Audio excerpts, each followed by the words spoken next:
والسماء ذات البروج واليوم الموعود وشاهد ومشهود قتل أصحاب الأخدود النار ذات الوقود।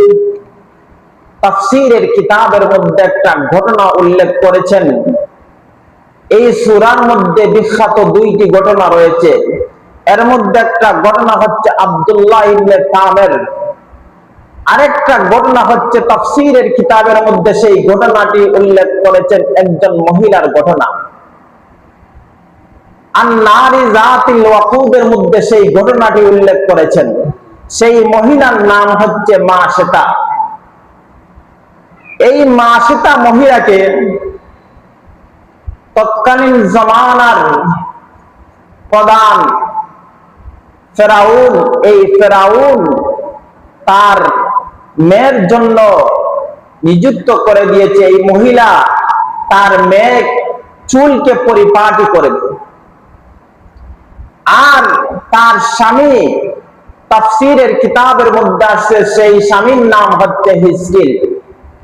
স্বামী বাহিরে কাজ করবে আর স্ত্রী ফেরাউনের মেয়ের চুলকে পরিপাটি করে দিবে। এই ফেরাউন সে কিভাবে রাষ্ট্রপ্রধান হলো? ফেরাউন এবং তার বন্ধু হামান একদিন বাড়ি থেকে রাগ করে গুসা করে চলে গেছে। তখন তারা সর্বপ্রথম তরমুজের খেতে, তরমুজের দোকানে চাকরি গ্রহণ করেছে। সেখানে তারা চাকরি করে বহু লাভবান হয়েছে। এরপরে এই ফেরাউন এবং তার বন্ধু হামান সেখান থেকে চলে গেছে যে এখন আমরা কি করতে পারি। তৎকালীন সময়ে তারা কবরস্থানের দারওয়ানের চাকরি গ্রহণ করলো। কবরস্থানে সেই সময় মহামারী আসলো, অনেক মানুষ মারা যাইত। আর যারা ধনাঢ্য পরিবারের লোক ছিল, অনেক টাকা পয়সা দিত, তাদেরকেই আগে তোমার কাফন দাফনের ব্যবস্থা করত, সমাধির ব্যবস্থা করত। যখন এই ফেরাউন এবং তার বন্ধু হামান তারা দারওয়ানের চাকরি গ্রহণ করে অনেক টাকা পয়সার মালিক হয়ে গেছে, এরপরে দুনো বন্ধু তারা চিন্তা ফিকির করলো আমরা কিভাবে তোমার আরো সামনের দিকে এগিয়ে যেতে পারি। তখন তার বন্ধু হামান তাকে পরামর্শ দিল আমরা এখন নেতা হব। এখন নেতা হতে হলে মানুষকে সাহায্য সহযোগিতা করতে হবে। তারা কবরস্থানের দারওয়ানের চাকরি গ্রহণ করে অনেক টাকা পয়সার মালিক হয়ে গেছে। এরপরে তাদের নেতা হওয়ার ভাব চলে আসলো। বন্ধু যদি ভালো হয় তাহলে আপনার ভালো অবস্থান গ্রহণ করতে পারবেন, আর খারাপ মানুষের সাথে যদি আপনার সম্পর্ক হয় তাহলে খারাপের দিকে নিয়ে যাবে। এই জন্য কবি খুব সুন্দর করে বলেন, সহবতে সালেহ তুরা সালেহ কুনদ, সহবতে সালেহ তুরা সালেহ কুনদ, সহবতে সালেহ তুরা সহবতে সালেহ কুনদ। সৎ সঙ্গে স্বর্গবাস, অসৎ সঙ্গে সর্বনাশ। আপনার সম্পর্ক যদি ভালো মানুষের সাথে হয় তাহলে আপনি ভালো হয়ে যাবেন। আপনার সম্পর্ক যদি চোর ডাকাতের সাথে থাকে, খারাপের সাথে থাকে, খারাপ মানুষের সাথে থাকে, তাহলে আপনি একদিন খারাপ হয়ে যাবেন। আর আপনার সম্পর্ক যদি নামাজি ওয়ালাদের সাথে থাকে, মসজিদের সাথে সম্পর্ক থাকে, মাদ্রাসার সাথে, মাদ্রাসা ওয়ালাদের সাথে সম্পর্ক থাকে, তাহলে আপনি একদিন ভালো হয়ে যাবেন।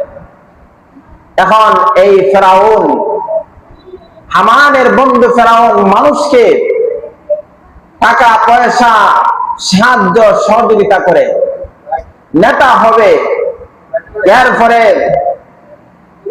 একদিন মিশরের প্রেসিডেন্ট মৃত্যুবরণ করেছেন। এখন কি করবে? কে প্রেসিডেন্ট হবে, কে সরকার হবে?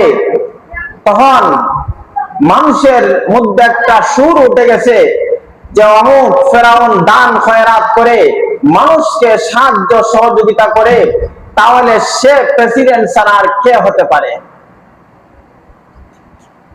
এখন ফেরাউন ঘটনাক্রমে প্রেসিডেন্ট হয়ে গেল, আর তার মন্ত্রী নিযুক্ত করেছে বন্ধু হামানকে। এখন ফেরাউন যখন মিশরের বাদশাহ হয়ে গেল, প্রেসিডেন্ট হয়ে গেল, এখন সব কাজ শেষ হয়ে গেল, এখন কি করবে? তখন তার বন্ধু হামানে বলে, আমাদের সমস্ত কাজ শেষ হয়ে গেছে, এখন তুমি খোদা হতে পারবে, খোদা আর চিন্তা ফিকির করো। এখন তুমি যদি স্রষ্টা হতে চাও, তাহলে দীর্ঘদিন মাদ্রাসা বন্ধ করতে হবে, মসজিদ বন্ধ করতে হবে, ধর্মীয় প্রতিষ্ঠানগুলো তুমি ধ্বংস করে দিতে হবে, সমাজের লিডার, সমাজের দামি দামি মানুষকে তুমি জেলের মধ্যে বন্দী করে রাখো, দামি দামি মানুষকে তুমি জেলের মধ্যে বন্দী করে রাখো, আর কিছু মানুষকে ফাঁসি দিয়া দেন। এই অবস্থা শুরু হয়ে গেল।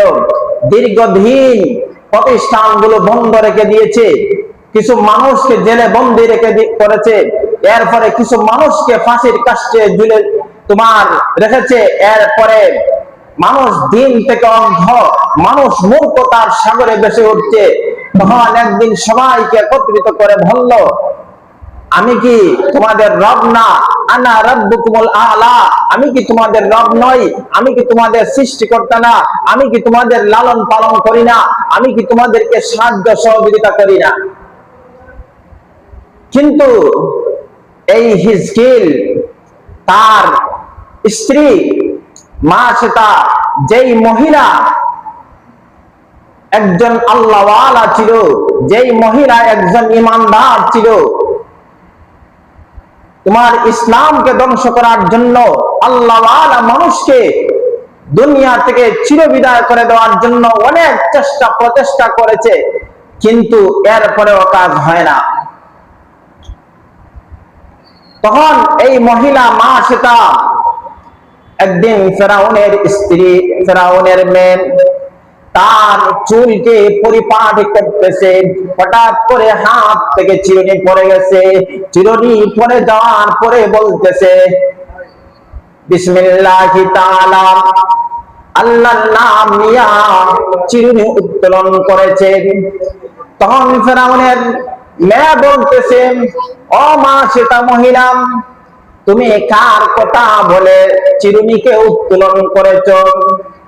হে ফেরাউনের মেয়ে, শোনো, তোমার একজন মালিক আছে, আমার একজন মালিক আছে, তোমার বাবার একজন মালিক আছে, তাম পৃথিবীর একজন মালিক আছে।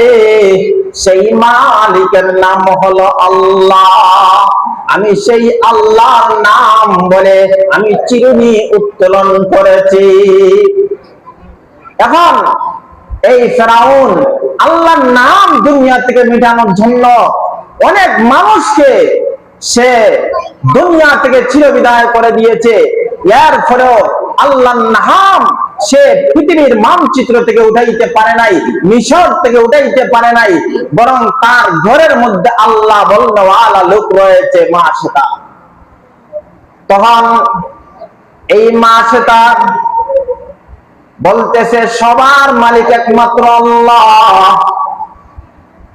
তখন ফেরাউনের মেয়ে দৌড় দিয়া বাবার কাছে চলে গেছে, বলতেছে, কোনো কিছু বলে নাই। বাবার রাজ দরবারের সামনে ওই ফেরাউনের মেয়ে তোমার হুফাই হুফাইয়া কাটতেছে, এমন ভাবে কাটতেছে মনে হয় তার নিজের কোনো কেউ মারা গেছে, মা বাবা আপনজন কেউ মারা গেছেন, এমন অবস্থান।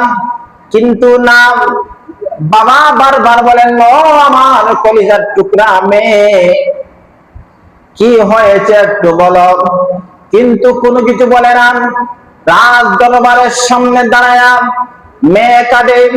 সবার কাঁদা সহ্য করা যায়, কিন্তু মেয়ের কাঁদা কোনো বাবা সহ্য করতে পারে না।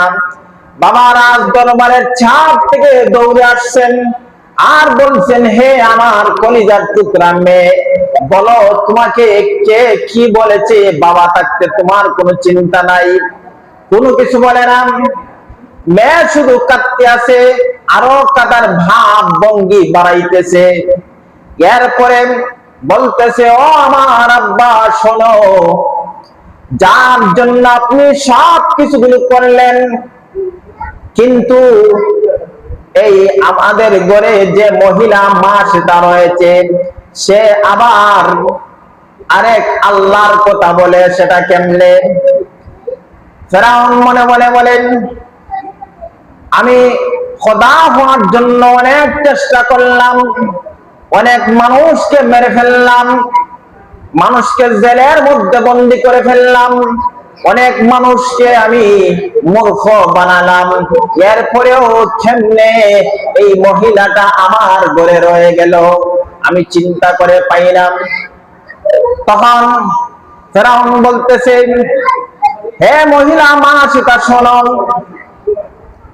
আমি যদি তুমি আমাকে খোদা বলে মানো না, তুমি আমাকে বিশ্বাস করো না, তাহলে তোমার জন্য অনেক শাস্তি রয়েছে, বিভিন্ন ধরনের আযাব রয়েছে। আর যদি মা সেটা মহিলা, তুমি যদি আমাকে মানো, তুমি যদি আমাকে খোদা বলে বিশ্বাস করো, তাহলে আমি তোমাকে অনেক সুন্দর ভাবে তোমাকে রাখবো রাজ দরবারে, তোমার সামান্যতম কষ্ট হবে না। মা সেটা মহিলা ডাক দিয়ে বলেন, হে ফেরাউন, তুমি তোমাকে সুন্দর করে বানাইতে পারলে না, তোমার শেপটা নাকটারে সাইজ করে বানাইতে পারলে না, তুমি তোমার বডিটাকে সুন্দর করে সাজাইতে পারলে না, তাহলে তুমি কেমনে আমার স্রষ্টা হইলা? ঘরে ফেরাউন, আমার একমাত্র মালিক, তোমার মালিক, সবার মালিক হলেন একমাত্র আল্লাহ, সবার মালিক একমাত্র হলেন আল্লাহ। তখন এই ফেরাউন খুব শক্ত করে বলছে, মহিলা, তোমাকে বিভিন্ন ভাবে শাস্তি দেওয়া হবে, কষ্ট দেওয়া হবে, তুমি কিন্তু আমাকে মানো, বিশ্বাস করো।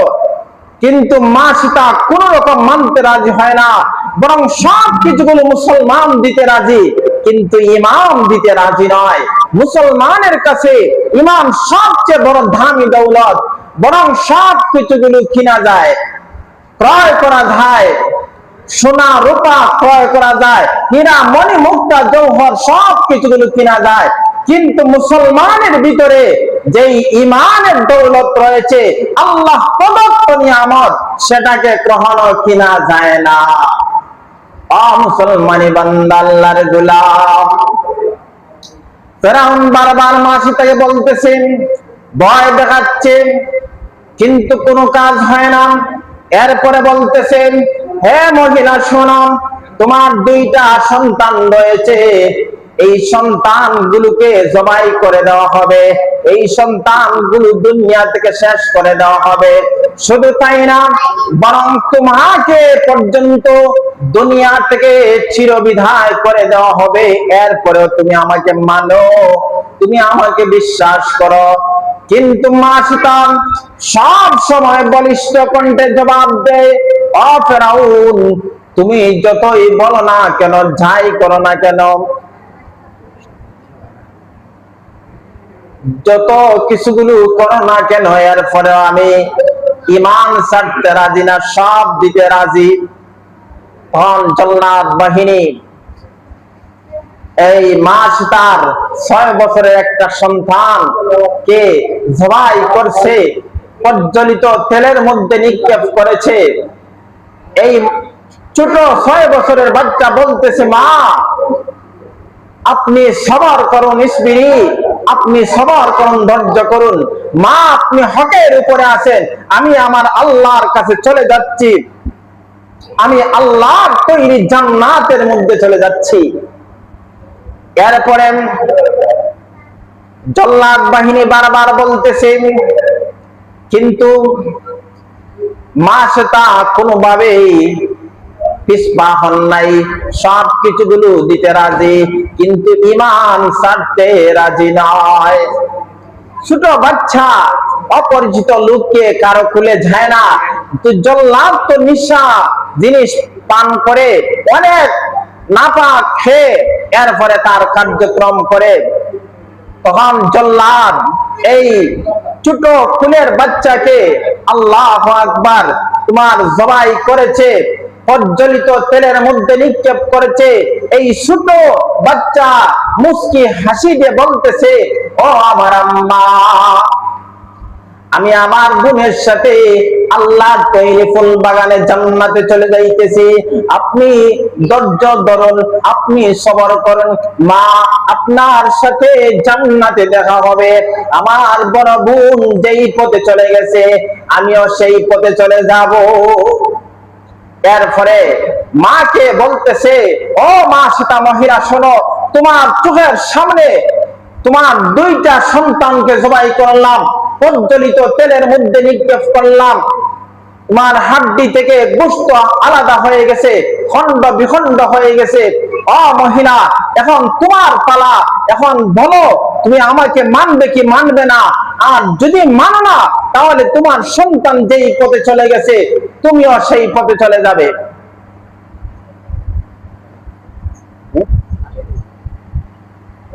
এরপরে মা শ্বেতা মহিলাকে অনেক কিছুগুলো বলছেন, বলার পরেও কাজ হয় না। মুসলমান ঈমান ছাড়তে রাজি না, সব কিছুগুলো ছাড়তে রাজি। এরপরে মা শ্বেতা মহিলাকে বলছে, ও মা শ্বেতা মহিলা, তোমার কি কোনো কিছু চাওয়া পাওয়া আছে? বলো, তোমার শেষ আশাটা পূরণ করা হবে। মা শ্বেতা মহিলা বললেন, আমার কোনো কিছু চাওয়া পাওয়া নাই, বরং আমার একটা চাওয়াই একটা পাওয়া, আমরা তিনজনের কবর এক জায়গায় দিবেন, এটাই আমার আশা। তখন ফেরাউন বলছে, এটা তো কোনো ব্যাপার না, বরং তিনটা কবর খননের চাইতে একটা কবর খনন করে ফেলবো, কোনো অসুবিধা নাই। এই মা শ্বেতা মহিলাকে আল্লাহু আকবার জবাই করে ফেলছে, প্রজ্বলিত তেলের মধ্যে নিক্ষেপ করেছে, এরপরে তোমার দাফন করে ফেলছে। আল্লাহর হাবিব মেরাজে যাওয়ার পরে তখন জান্নাতের খুশবু মিলতেছে, ঘ্রাণ মিলতেছে। জিবরিল আমিনকে বললেন, ও জিবরিল আমিন, জান্নাতের খুশবু পাওয়া যায়, এটা আমরা কি জান্নাতের কাছাকাছি চলে আসছি নাকি? তখন জিবরিল আমিন বললেন, ইয়া রাসূলুল্লাহ, ইয়া হাবিবাল্লাহ, এখনো জান্নাতের কাছাকাছি আসি নাই, কিন্তু এখানে তিনজন মহিলার খবর রয়েছে, যেই মহিলা দ্বীনের জন্য, আল্লাহর জন্য তোমার জানকে কুরবানি করে দিয়েছে, সেই মহিলার কবর থেকে জান্নাতের খুশবু আসতেছে। বলে সুবহানাল্লাহ। আল্লাহ যেই কথাগুলো বললাম এবং শুনলাম, আমাদের সকলকে নেক আমল করার তৌফিক দান করুন। আমাদের পুরুষ মহিলাদেরকে আল্লাহ নেককার বানাও, শান্তিদায়ক পরিবার বানাও। ওয়া আখিরু দাওয়ানা আলহামদুলিল্লাহি রাব্বিল আলামিন।